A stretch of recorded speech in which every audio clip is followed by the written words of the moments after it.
होय आयन, हा फक्त मान. मी ना फुल श्रीमंत माणूस झालो. ठीक आहे, मानलं. माझ्याकडे गाडी आली, बंगला आला, बँक बॅलन्स आला. ठीक आहे, हे पण मानलं. मी ना करोडपती झालो. चल, हे पण मानलं.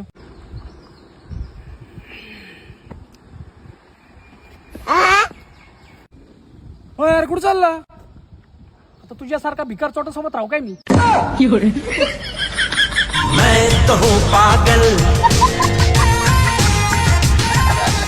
अरे मी फक्त मानलंय, तू थोडी रिअल मध्ये करोडपती झालाय. अरे मी अर्निजे 24 घेऊन कमवून ना. आणि 24. अरे तू अर्निजे 24 वर फक्त कॅप्चा टाईप करून, सर्वे करून आणि मित्रांना रेफर करून 25,000 रुपयापर्यंत पैसे कमवू शकतो. हा का? 13 वर्षाचा अनुभव आहे या कंपनीचा आणि 1 करोड पेक्षा जास्त जेन्युइन युजर्स आहेत. अरे बापरे. अरे सध्या आहे ना, यांनी एज्युकेशन रिलेटेड ऑनलाईन कोर्सेस सुद्धा चालू केलेत. Government job information, OTT subscription सगळं अवेलेबल आहे याच्यावर. आणि कसं डाउनलोड करायचं याला? अरे ही ऍप्लिकेशन तू प्ले स्टोर वरून सुद्धा डाउनलोड करू शकतो किंवा माझ्या बायो मध्ये लिंक दिलेली आहे, तिथं जाऊन सुद्धा ही ऍप्लिकेशन तू डाउनलोड करू शकतो. आता लगेच करतो.